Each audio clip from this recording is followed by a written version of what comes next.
बच्चों, कक्षा 11 भौतिक विज्ञान में आज हम लोगों को पढ़ना है त्वरण के विषय में। तो त्वरण क्या होता है और त्वरण कितने प्रकार का होता है ये आप लोग देखिए आज की वीडियो में। त्वरण त्वरण जो होता है यह किसी वस्तु के वेग में परिवर्तन का दर होता है। जैसे अगर कोई वस्तु चलना जब प्रारंभ करती है तो प्रारंभ में उसका वेग 0 होता है और जब वो गति करना शुरू कर देती है तो धीरे धीरे उसका वेग बढ़ने लगता है। तो उसका वेग बढ़ने लगा, इसका मतलब उसमें त्वरण उत्पन्न हो गया। या कोई वस्तु जब गति कर रही है और गति करते करते मान लीजिए एकाएक ब्रेक लगा दी तो उसका वेग घटने लगता है। तो जब वेग उसका घटने लगता है तो भी उसमें त्वरण उत्पन्न हो गया।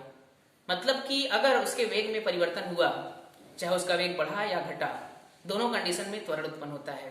देखिए, तो त्वरण का हमारा जो फार्मूला होता है ये होता है वेग परिवर्तन बटे समयांतराल। ठीक है, परिभाषा कैसे देंगे हम त्वरण का? किसी वस्तु के वेग में परिवर्तन के दर को त्वरण कहते हैं। ये इसका परिभाषा हो जाएगा। यानी त्वरण को A बराबर वेग में परिवर्तन v माइनस u। यहां पर v आपका अंतिम वेग है और u आपका प्रारंभिक वेग है। तो वेग परिवर्तन निकालने के लिए हमेशा हम अंतिम वेग में से प्रारंभिक वेग घटाते हैं बटे समय अंतराल t। या इसको हम लिख सकते हैं a बराबर डेल्टा v अपान t। ये भी लिख सकते हैं। डेल्टा v का मतलब वेग परिवर्तन। अब इसका मात्रक अगर हम देखें तो इसका मात्रक हो जाएगा मीटर प्रति सेकंड स्क्वायर। और बात करें अगर बीमी सूत्र की तो इसका जो बीमी सूत्र होता है मीटर का L होता है, सभी लोग जानते हैं। फिर टाइम है T, स्क्वायर है तो T पर 2 हो जाएगा। इसे हल करेंगे तो हो जाएगा L T पर -2। ये हो गया आपका त्वरण का बीमी सूत्र। ठीक है, अब देखिए, मैंने अभी आपको बताया कि अगर वस्तु का वेग 0 से अधिकतम हो रहा है, वस्तु गति करना प्रारंभ कर दी है, गति कर रही है, तो भी उसमें त्वरण उत्पन्न हुआ। और अगर वस्तु गति कर रही है और गति करते समय ब्रेक लगा दी तो उसका वेग घटने लगता है, तो भी त्वरण उत्पन्न हुआ। अब इन दोनों में डिफरेंस क्या है? अगर कोई वस्तु अपना गति प्रारंभ करके उसका वेग बढ़ता है, जब वस्तु का कहने का मतलब कि समय के साथ जब किसी वस्तु का वेग बढ़ता है तो उस समय जो उस वस्तु में त्वरण उत्पन्न होता है उसे हम लोग कहते हैं धनात्मक त्वरण। और अगर समय के साथ किसी वस्तु के वेग में कमी हो रही है, यानी उसका वेग घट रहा है, तब उसमें जो त्वरण उत्पन्न होता है उसे हम लोग कहते हैं ऋणात्मक त्वरण। आगे देखिए, त्वरण के प्रकार। देखिए त्वरण कितने प्रकार के होते हैं।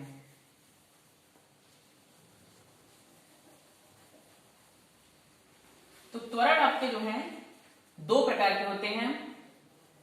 एक है आपका एक समान त्वरण।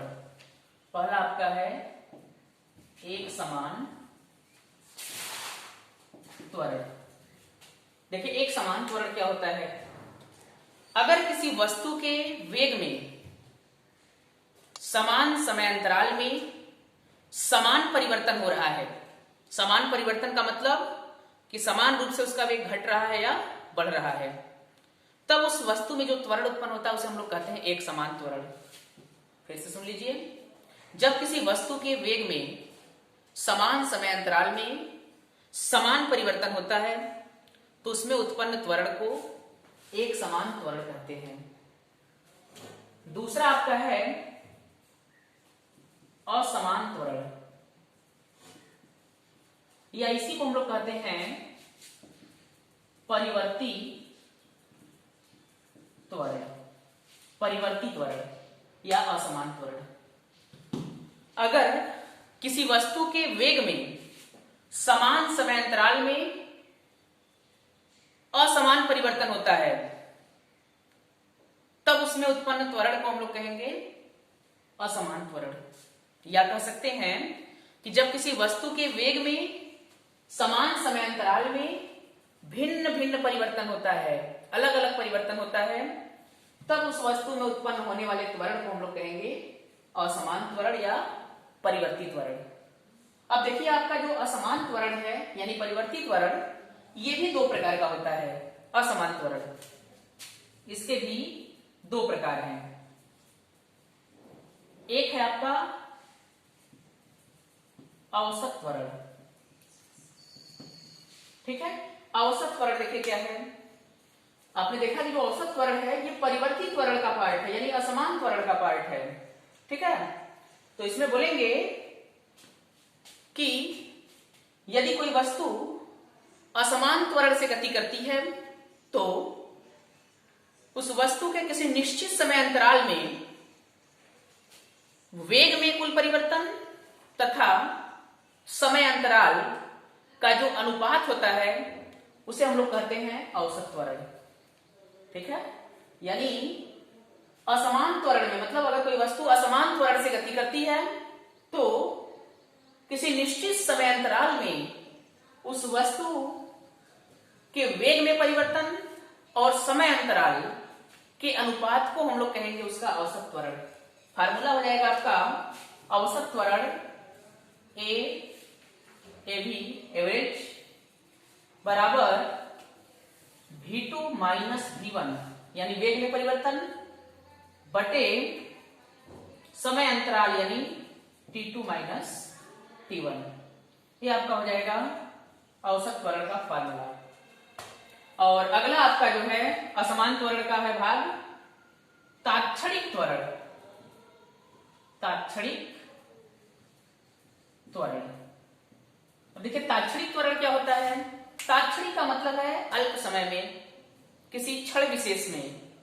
तो असमान त्वरण के लिए किसी क्षण विशेष में जो त्वरण उत्पन्न होता है उसे हम लोग कहते हैं तात्क्षणिक त्वरण, ठीक है। तो बच्चों ये रहा आपका जो है त्वरण का फार्मूला, मात्रक और विमी सूत्र तथा त्वरण के प्रकार। तो आज के वीडियो में बस इतना ही, आगे का टॉपिक आपको नेक्स्ट वीडियो में बताएंगे।